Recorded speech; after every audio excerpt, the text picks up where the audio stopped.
On behalf of AmWestEntertainment.com and AmWager.com, I am Joe Christofak, joined by the man, the myth, the presence that is Pat Cummings.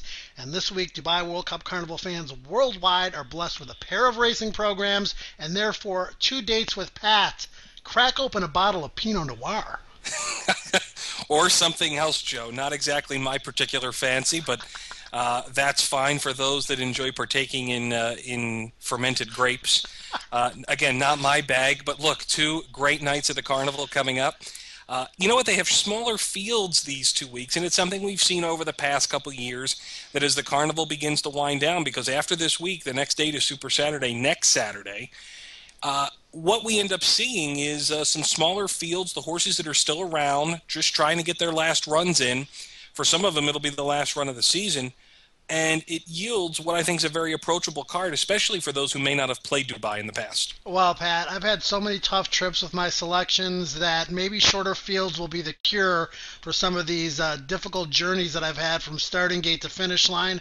That remains to be seen. More on that a little bit later, Pat. The fields may be a little bit smaller, but the information doesn't change at AmWestEntertainment.com. The comprehensive free pass performances on a weekly basis, track his stats, Pat Cummings' detailed analysis and selections, and always live video on race day. Pat, before we dive headfirst into the Thursday action, how about sharing some Week 7 recap knowledge with your multitude of fans? Thank you, Joe. And I am more of a fermented grain man myself, not so much on the grapes.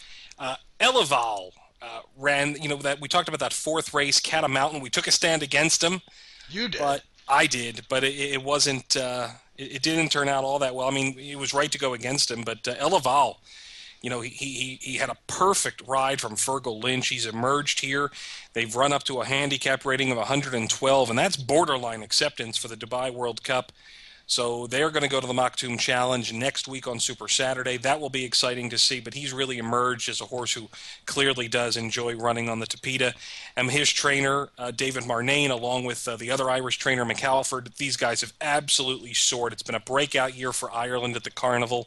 I know it's been very exciting for, so to speak, the boys in green.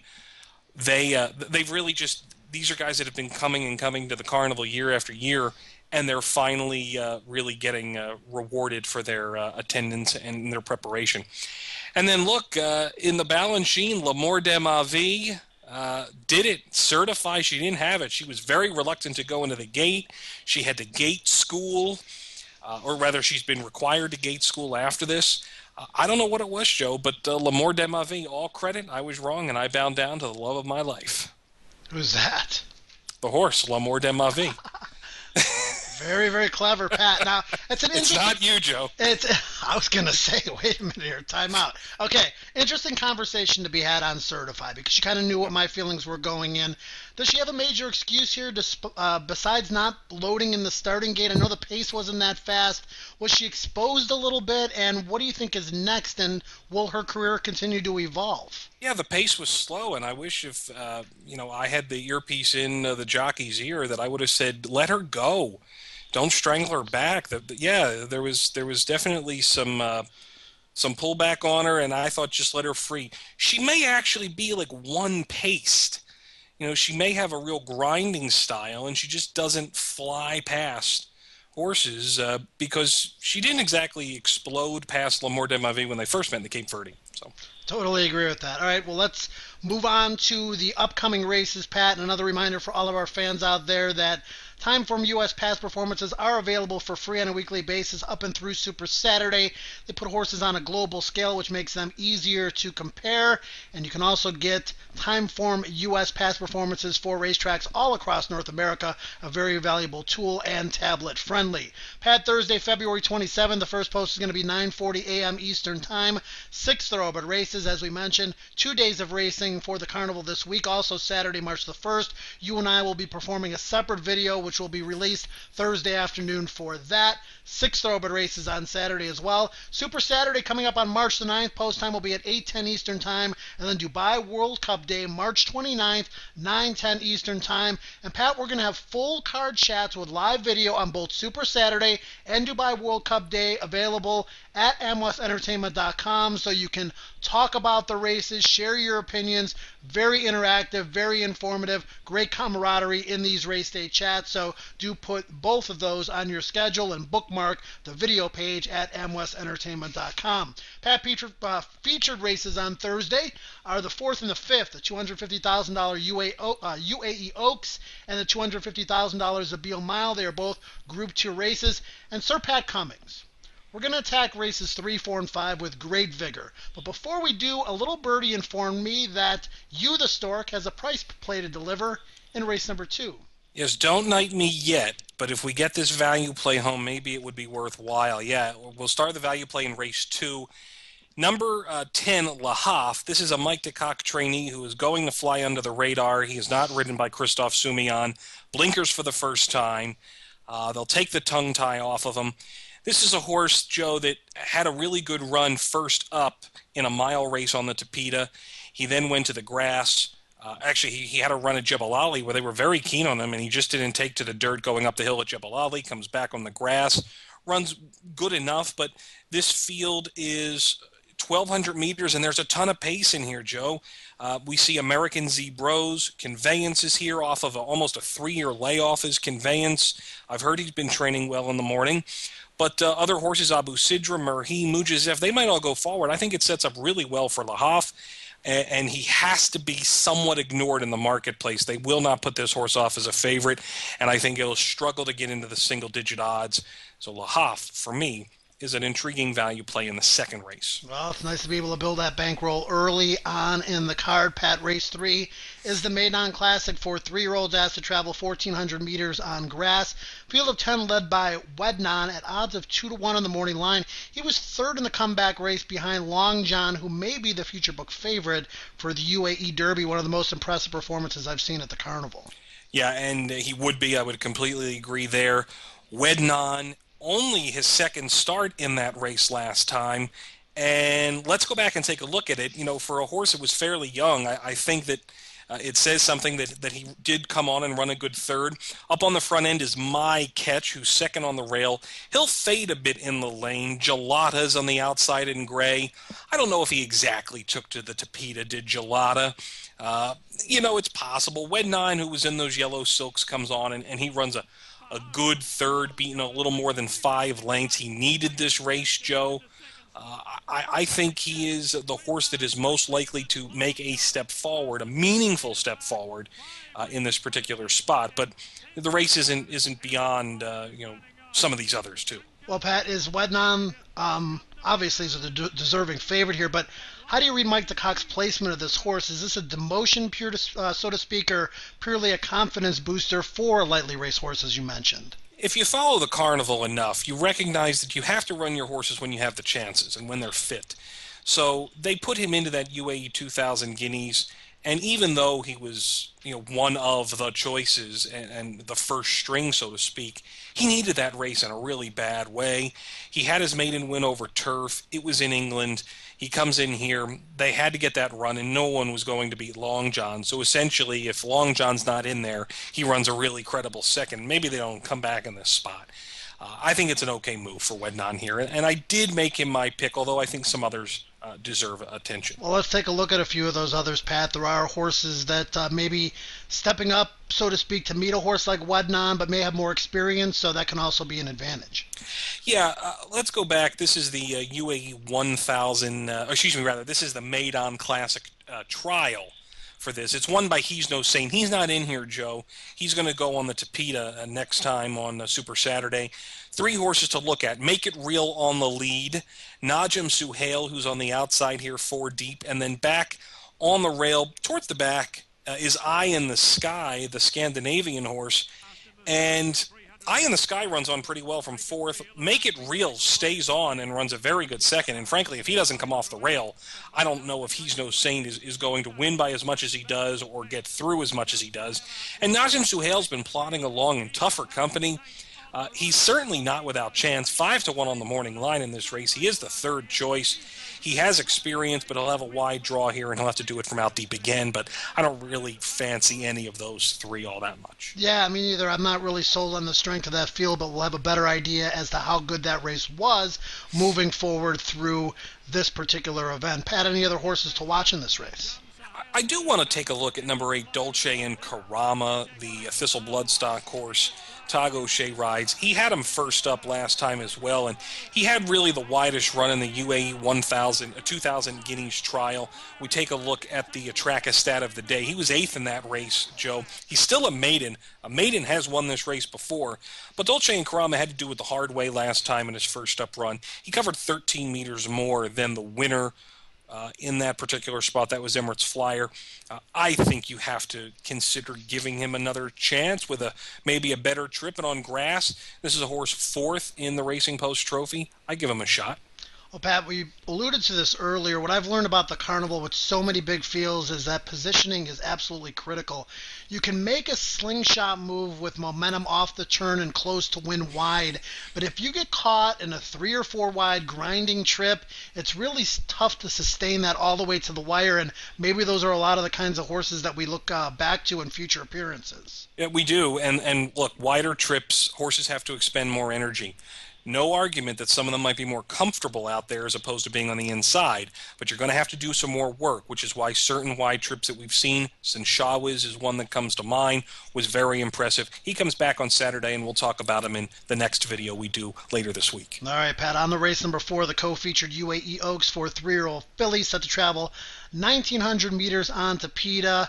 Intimal was a refined lady against giggling high school girls the last time she ran. She faces many of the same rivals here, over 300 meters more of ground, but I did some research on her pedigree, and she has plenty of stamina influences. Yeah, I don't think the distance is going to be trouble. Just for due service, we'll go back and take a look at the 2000 Guineas. Look, she was very impressive in the all blue on the outside. It takes her a couple, meters to really kick it in, but when she does, it was automatic. Mensura runs a good race in second, and then Fidya in third.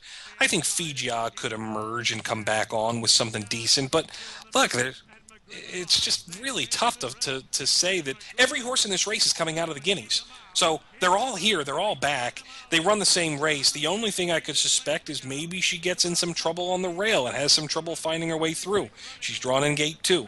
That's the only hesitancy. 3-5 on the morning line. She is the Amwager best bet of the day, and she deserves to be. Yeah, she should even get better this time around, you would think, after coming back off of a decent layoff last time. I think perhaps Fidya, who was coming off a 5-month layoff in her own right, maybe a little bit tighter for this second run, may be able to give her a little bit more of a fight, but Intimal looks like a standout, and as you mentioned, Pat, your Amwest best bet of the day. Pat, race number 5 is a Zabeel Mile for turf milers, of course. In my mind, Mushrek should probably be 2 for 2 at the current stand. He was a bit unlucky when losing to his stablemate last time out. He's your 2-1 morning line favorite here, and in my opinion, very tough to beat.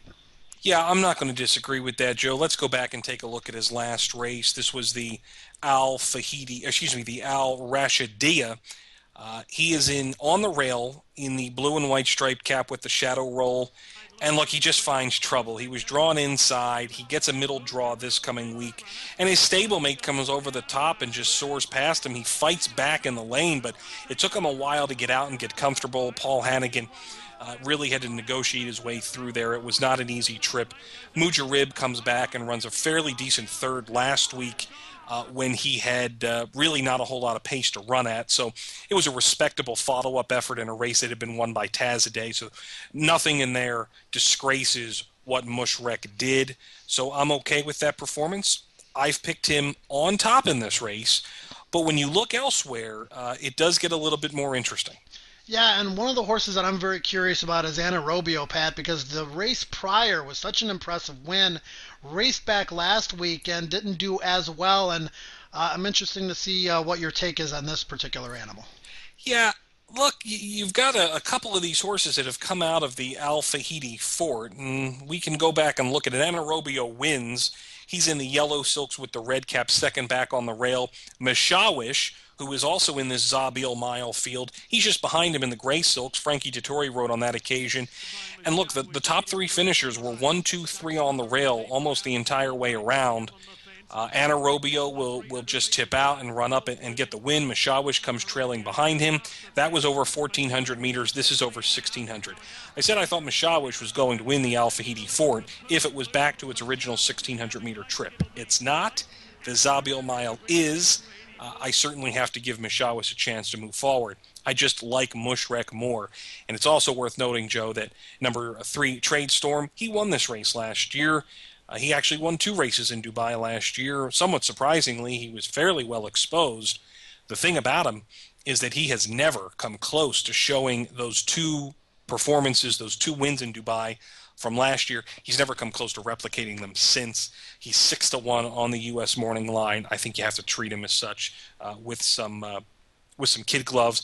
Edu Carrito, number 2, bit of a long shot chance. I thought he ran well first up. This race definitely goes through, in my opinion, Mushruck, but it will be very interesting, as is the Free Derby Wars contest every week of the Carnival. $150 of free money up for grabs. Sign up early for that contest. It does fill fast, and it does fill up to its maximum potential of 150 players. Last week it was Bill Wentz getting the job done. Some really high scores across the board. He had Eastern Rules, Medicine Man, and the long shot Elaval, so congratulations to him. For more information on racing from across the world and to become a part of the nation, horseracing.nation.com. Follow them on Facebook and Twitter as well. Pat, ladies and gentlemen, can I have a drum roll, please? Thank you. That means it's time for Pat's full card selections for Carnival week number 8, day number 1 of week number 8, because we have racing on Saturday as well. But Pat, why don't you release your selections for Thursday? Yeah, I'm going to go with My Freedom in the first. This is a horse we chased first up. Didn't run all that well. Had some issues in running. Came back and ran a decent race next time. He is the slight morning line favorite in a short field, but a competitive field in that first race. I go with Lahaf, as we mentioned, as the value play in Wednon. Energia Davos in the last race. I thought he ran well behind Chavez and wished he had run second. It would have been a huge trifecta I would have had, but he didn't. But I'm backing up with him. Energia Davos in that last. What are your spot plays, Joe? Wow, looking at this, 6 races, 5 top selections at 3-1 or less and a 12-1 shot. Curious to see how you attack the bankroll, Mr. Cummings, because we'll get to that in a minute. I have taken a maybe short-lived lead on you, at least going into this week. Here are my spot plays. I've got La Dracar in the first race, improved second run of the Carnival, beaten less than 2 lengths by Montras, who I thought was a good winner, has some class, in the right spot, set for a peak effort, in my opinion. He's done nothing but disappoint at the Carnival, Joe. Nothing. He has only ever disappointed. In the right spot, and he smells okay. good. And he smells good. Race number 3, number 4, My Catch a Horse. I've been pretty impressed with this meet. Outside of potentially the favored Wednon, this is an easy group than what he's been facing. Not a ton of speed in here. Back on grass, which may be his preferred surface. 1,400 meters, which may be his best distance. And at 12-1, the price is right. And we've already talked about Mushrak. I think he's the best horse in the race. Just needs to find a trip in race number 5. And Pat, that brings us to the bankroll challenge. Why don't you reveal the totals, buddy?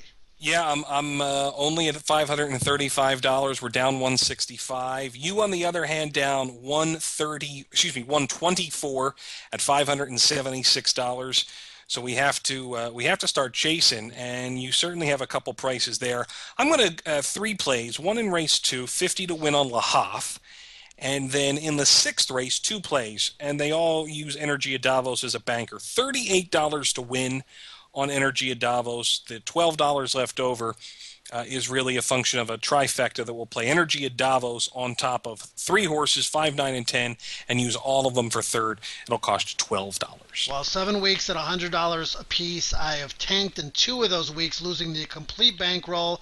But in the other 5 weeks, I've shown a very slight profit. So this week, we're going to go to our 3 spot plays. Win in place on both La Dracar in race number 1 and My Catch in race number 3. They are both double-digit odds in the morning line. And then 40 to win on the nose of Mushrek in race number 5. Don't forget you can follow Pat and I on Twitter, Pat at Dubai Race Night and at Trackus Racing. You can follow me at Joey Decay Racing. Pat and I have some interesting banter during the course of the Carnival races, and we'll be back at it on Thursday. And Pat, this isn't the only time that the racing fans are going to have to view you and I talking about the Carnival, because like we've said, we've got more racing action on Saturday. We'll release that video at the conclusion of racing on Thursday. Yeah, Nat El Sheba Trophy, that for stayers at 1 3/4 miles is the feature. A field of 12 will go postward. And as I mentioned, very approachable week. If you've been intimidated by some of the big fields at the Carnival, while it does breed value, it can also breed some confusion. Doesn't happen in both of these nights. It's a good time to wade into the waters. Super Saturday looms beyond this. So look forward to seeing everybody for our action coming up on Saturday as well. And just another reminder, sign up for the Derby Wars contest for both Thursday and Saturday this week. 2 for the price of 1, which is 0, and it remains 0 because it's an absolutely free contest. For the incomparable Pat Cummings, I'm Joe Christofak. Enjoy the Thursday action, and we'll be back on Thursday with another video to preview Saturday at the Dubai Racing Carnival. Enjoy it.